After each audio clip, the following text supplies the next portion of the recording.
Record കണക്കുകളെല്ലാം മാറ്റി വെച്ച് കഴിഞ്ഞാൽ ഇന്നലെ സംഭവിച്ചത് ശരിക്കും ഒരു മാനേജ്മെൻറ്റിൻ്റെ സൈഡിൽ നിന്ന് ഒരു മണ്ടത്തരം എന്ന് തന്നെ നമുക്ക് പറയേണ്ടിയിരിക്കുന്നു. അതായത് ഇതിന് മുന്നത്തെ കളിയിൽ വളരെ മികച്ച ഫോമിൽ കളിച്ച ആക്കിൽ ഹുസൈനെ മാറ്റി മാത്യു ഷോട്ടിനെ കൊണ്ടുവരിക. മാത്യു ഷോട്ടിനെ BBLലൊക്കെ റെക്കോർഡ് കണ്ടിട്ടാണ് കൊണ്ടുവന്നെന്നുണ്ടെങ്കിൽ അത് വെറും മണ്ടത്തരം മാത്രമായി പോയെന്ന് ഞാൻ പറയുള്ളൂ. കാരണം മാത്യു ഷോട്ട് അവിടെയൊക്കെ കളിക്കുന്നത് വെച്ച് കഴിഞ്ഞാൽ ടോപ്പ് ഓർഡറിൽ കളിക്കുന്ന ഒരു ബാറ്റ്സ്മാനാണ്. ഈ മിഡിൽ ഓർഡറിൽ കൊണ്ടുവന്നിട്ട് പുള്ളി ഇന്നലെ അമ്മാതിരി തുഴച്ചിലാണ് തുഴഞ്ഞത്.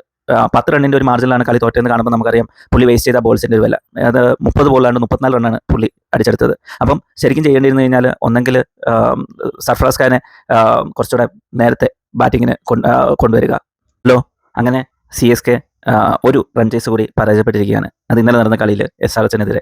SRHനെ 194-9 തുടക്കത്തിലെ നല്ലൊരു തുടക്കത്തിന് ശേഷം അവരൊരു 194-9 ഒരു ബിലോ ആവറേജ് സ്കോർ, ആ ഒരു ഗ്രൗണ്ടിൽ ബിലോ ആവറേജ് സ്കോർ തന്നെ ഒതുക്കാൻ സാധിച്ചെങ്കിലും ചേസ് ചെയ്യാൻ ഇറങ്ങിയ CSKക്ക് വീണ്ടും പഴക്കുകയായിരുന്നു. അപ്പം നമുക്ക് നോക്കാം. ഇത് കുറച്ച് എഡിഷൻസ് ആയിട്ട് CSK അലട്ടുന്ന ഒരു പ്രശ്നമാണ് ഈ ചേസിങ് എന്നുള്ളത്. അപ്പം എക്സാക്ട്ലി പറഞ്ഞു കഴിഞ്ഞാൽ എനിക്ക് തോന്നുന്നു ഒരു 2024 മുതൽ ഏതാണ്ട് 19 വട്ടം എന്ന് തോന്നുന്നു CSK, അതായത് 16 കളികളിൽ CSK ചേസിങ്ങിന് ഇറങ്ങി. അതിൽ CSKക്ക് ജയിക്കാനായത് ഏകദേശം ഒരു 6 തവണയാണ്. ബാക്കി 10 തവണയും പരാജയപ്പെട്ടിരിക്കുകയാണ്. അപ്പോൾ ഇങ്ങനത്തെ ഒരു കണക്ക് നോക്കുമ്പോഴത്തേന് ഈ ഒരു ചേസിങ്ങിലെ വിൻ പെർസെൻറ്റേജിൽ CSKക്ക് താഴെ വരുന്നത് ആകെ മുംബൈ ഇന്ത്യൻസ് മാത്രമേ ഉള്ളൂ ഈ ഒരു റെക്കോർഡിൻ്റെ കാര്യത്തിൽ. അപ്പോൾ ചേസിങ്ങിൽ ഏറ്റവും നല്ല റെക്കോർഡ് കഴിഞ്ഞ 2-3 വർഷങ്ങളായിട്ട് മെയിൻറ്റെയിൻ ചെയ്തുകൊണ്ടിരിക്കുന്നത് RCB ആണ്. പിന്നെ ഇപ്പം ഇന്നലെ എടുത്തൊരു റണ്ണ് നമ്മൾ കണ്ടല്ലോ 194. അപ്പം 175 മുകളിലുള്ള ചേസിങ്ങിലൊക്കെ CSK ഈയിടയ്ക്കായിട്ട് പരാജയപ്പെടുന്ന കാഴ്ചയാണ് നമ്മൾ കണ്ടുകൊണ്ടിരിക്കുന്നത്. ഇത് ശരിക്കും പറഞ്ഞു കഴിഞ്ഞാൽ 2020 മുതൽ CSK 175 മുകളിലുള്ള റൺ ചേസിങ്ങിലൊന്നും വിജയിച്ചിട്ടില്ല. അത് 2018-19 ആ ഒരു സീസണിലായിരുന്നെങ്കിൽ CSKയുടെ റെക്കോർഡ് കുറച്ചുകൂടി മെച്ചമായിരുന്നു. അപ്പം ആ ഒരു ടൈമിലാണ് എനിക്ക് തോന്നുന്നത് ആക്ച്വലി സുരേഷ് റെയ്നയൊക്കെ പൂണ്ട് വിളയാടിക്കൊണ്ടിരുന്നൊരു പ്രൈം ടൈം എന്ന് പറയാവുന്നൊരു ടൈം. നമുക്കറിയാം പുള്ളി CSKക്ക് വേണ്ടി കളിച്ചുകൊണ്ടിരുന്ന സമയത്ത് അപാര ഫോമിലാണ് ചേസിങ്ങിലൊക്കെ കളിച്ചുകൊണ്ടിരുന്നത്. ഏകദേശം 15 ഓവറിൽ 16 ഓവറിലൊക്കെ നല്ല കുറേ റൺ ചേസ് പുള്ളി. ഈ അടുത്തൊരു കാലയളവിൽ ഇച്ചിരി 175 അടുത്തൊരു ചേസ് 175-നുള്ളൊരു ചേസ് എന്ന് പറയുന്നത് 2023 ഫൈനലിൽ CSK ജയിച്ചൊരു കളിയാണ്.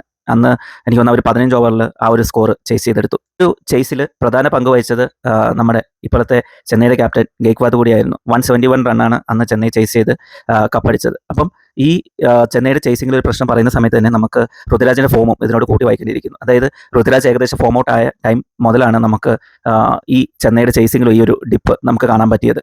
2022 മുതലുള്ള കണക്ക് നോക്കിക്കഴിഞ്ഞാൽ ഋതുരാജ് ഗെയ്ക്വാദ് ഏകദേശം 31ഓളം ഇന്നിങ്സാണ് ഫസ്റ്റ് ബാറ്റ് ചെയ്തത്. അത്ര ഇന്നിങ്സിൽ നിന്ന് പുള്ളി 1227 റണ്ണാണ് എടുത്തിരിക്കുന്നത്.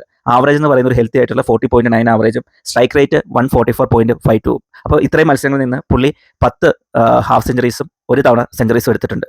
പിന്നെ പുള്ളി സെക്കൻഡ് ബാറ്റിംഗ് ആണ് വരുന്നതെന്നുണ്ടെങ്കിൽ, അതായത് ചേസിങ്ങിന് ഇറങ്ങുന്ന സമയത്താണെങ്കിൽ 23 ഇന്നിങ്സിൽ നിന്ന് ആകെ പുള്ളിക്ക് നേടാനായത് 518 റണ്ണാണ്. 40 എന്നുള്ള ഫസ്റ്റ് ഇന്നിങ്സിൽ ആവറേജ് വെച്ച് നോക്കുമ്പോൾ സെക്കൻഡ് ഇന്നിങ്സിലേക്ക് വരുമ്പോൾ 25.9ലേക്ക് ഒരു ഹെവി ഡിപ്പാണ് ഉണ്ടായിരിക്കുന്നത്. ആകെ 3 തവണയാണ് പുള്ളി 50+ സ്കോർ ചെയ്തത്. ഒരു സെഞ്ചുറി പോലും ഇതുവരെ സ്കോർ ചെയ്തിട്ടുമില്ല. സ്ട്രൈക്ക് റേറ്റ് നോക്കിക്കഴിഞ്ഞാലോ വളരെ ദയനീയമായിട്ടുള്ള ഒരു 126 ഓവർ സ്ട്രൈക്ക് റേറ്റിലാണ് പുള്ളി ചേസിങ്ങിൽ കളിച്ചിട്ടുള്ളതാണ് റെക്കോർഡുകൾ കാണിക്കുന്നത്. അതായത് 2022 മുതലുള്ള റെക്കോർഡാണ് ഈ പറയുന്നത്. ഈ വർഷത്തെ IPLലേക്ക് നോക്കിക്കഴിഞ്ഞാൽ ചെന്നൈക്ക് 2 തവണ ടോസ് കിട്ടി അവർ ഒപ്പോണൻറ്റിനെ ബാറ്റിങ്ങിന് അയച്ചിട്ട് ചേസിങ്ങിന് ഇറങ്ങി. 2 തവണയും തോറ്റിരിക്കുകയാണ് ഇപ്പോൾ ചെയ്തിരിക്കുന്നത്. ആദ്യത്തെ തവണ RCBക്കെതിരെ നമുക്കറിയാം RCB ഒരു റെക്കോർഡ് റണ്ണ് തന്നെ അടിച്ചെടുത്തു ഫസ്റ്റ് ബാറ്റിങ്ങിന് ഇറങ്ങി. അപ്പോൾ ആ കളി വളരെ ദയനീയമായിട്ട് തന്നെ പരാജയപ്പെടുന്നിടത്തുനിന്ന് ഓവർട്ടൻ്റെ ഒരു ഇന്നിങ്സിലൂടെ കുറച്ചെങ്കിലും മാന്യമായിട്ട് പിടിച്ചു നിൽക്കാൻ, സർഫറാസ് ഖാൻ്റെ ഓവർട്ടൻ്റെ ഇന്നിങ്സിലൂടെ കുറച്ചെങ്കിലും മാന്യമായിട്ട് പിടിച്ചു നിൽക്കാൻ ചെന്നൈക്ക് സാധിച്ചു. അത് ഇന്നലത്തെ കളിയിലും ഏകദേശം ഒപ്പോണൻസിനെ ബാറ്റിങ്ങിന് അയച്ചു. അവിടെ CSKക്ക് കണക്കിന് കിട്ടി. എന്നിട്ട് ഈ ഷോട്ടിനെ പോലുള്ളൊരു കളിക്കാരനെ പുറത്തിരുത്തുക, അതിന് പകരം നല്ല ഫോമിൽ പവർ പ്ലേയിൽ അത്യാവശ്യം നന്നായിട്ട് ബോൾ ചെയ്യുന്ന സ്പിന്നറെ ആക്കിൽ ഹുസൈനെ തന്നെ തിരിച്ചു കൊണ്ടുവരിക. ഇനി അതും അല്ലെങ്കിൽ സ്പിന്ന് ഹിറ്റ് ചെയ്യുന്ന ടൈമിൽ പണ്ട് അവർ കാണിച്ചുകൊണ്ടിരുന്ന പോലെ തന്നെ ശിവൻ ദുബെ നേരത്തെ ഇറക്കി വിടാൻ നോക്കുക. അപ്പം പുള്ളിക്ക് അറ്റ്ലീസ്റ്റ് 1-2 ഓവറിൽ നന്നായിട്ട് സ്റ്റാൻഡ് ചെയ്ത് കളിക്കാനും അവസാനം ആകുമ്പോഴത്തേനും പുള്ളിക്ക് നല്ല രീതിയിൽ ഫിനിഷ് ചെയ്യാനും സാധിക്കും. അപ്പം ആ ഒരു സർഫറാസ് ഖാൻ ശിവൻ ദുബെ കോംബോ ആയിരിക്കും ഇതിൻ്റെ ഇടയിൽ വരുന്ന ഈ മാത്യു ഷോട്ട് അല്ലെങ്കിൽ വേറെ ആരെങ്കിലുമാണ് അവർ ഇറക്കുന്നതെന്നുണ്ടെങ്കിൽ കുറച്ചുകൂടെ എഫക്റ്റീവായിട്ട് വരിക. അതായത് ഇന്നലെ ചേസിങ്ങിന് ഇറങ്ങിയിട്ട് ആയുഷ് മാത്രമേ ഒക്കെ ബാറ്റ് ചെയ്ത ടൈമിൽ ഏകദേശം 10 ഓവർ കഴിഞ്ഞപ്പോഴത്തേനും അവർക്ക് ചെന്നൈക്ക് ജയിക്കാനായിട്ട് ഏകദേശം 80 സംതിങ് റണ്ണ് മാത്രം മതിയാണ്. അതായത് റൺ റേറ്റ് 8 സംതിങ്ങിലേക്ക് ഓൾറെഡി കുറഞ്ഞു വന്നിരുന്നു. അപ്പോൾ അത് കഴിഞ്ഞ് വരുന്ന ബാറ്റ്സ്മാൻമാർ കുറച്ചുകൂടി ഉത്തരവാദിത്തമായിട്ട് കളിച്ചിരുന്നുണ്ടെങ്കിൽ ഈസി ആയിട്ട് ജയിക്കാവുന്ന കളിയാണ് അവസാനമായപ്പോഴത്തേന് തോറ്റത്. അതിന് മെയിനായിട്ട് ഞാൻ പറയുന്ന ഒരാളെന്ന് പറയുന്ന മാത്യു ഷോട്ടിൻ്റെ ആ ഒരു ഇന്നിങ്സ് തന്നെയാണ്. ആ ഒരു ഇന്നിങ്സാണ് ബാക്കിയുള്ള ബാറ്റ്സ്മാൻമാർക്ക് പ്രഷറൈസ് ആക്കിയത്. അപ്പോൾ പുള്ളി കളിച്ചുകൊണ്ടിരുന്ന സമയത്ത് ഇങ്ങേ സൈഡിൽ സർഫറാസ് ഖാൻ പുള്ളിയെ കൊണ്ടാവുന്ന പോലെ റൺ റേറ്റ് കൂട്ടാൻ നോക്കുന്നുണ്ടെങ്കിലും ഏറ്റവും അവസാനം വിക്കറ്റ് പോയതും തിരിച്ചടിയായിപ്പോയി. അപ്പം ചെന്നൈക്ക് ഈ പരാജയത്തിൽ നിന്ന് പഠിക്കാൻ ഏറെയുണ്ട്. അവരുടെ ടീം കോമ്പിനേഷനിൽ വരുന്ന മാറ്റങ്ങൾ, ലാസ്റ്റ് 2 കളി ജയിച്ച മാറ്റത്തിൽ എന്തിനാണ് അവർ ഈ മാറ്റം ഉണ്ടാക്കിയെന്നുള്ളത് അവർക്ക് തന്നെ പറയാൻ പറ്റില്ല. അവരുടെ മാനേജ്മെൻറ്റ് വേണം ഇതിൻ്റെ എക്സ്പ്ലനേഷൻ കൊടുക്കാനായിട്ട്. ചെയ്യാനായിട്ട്.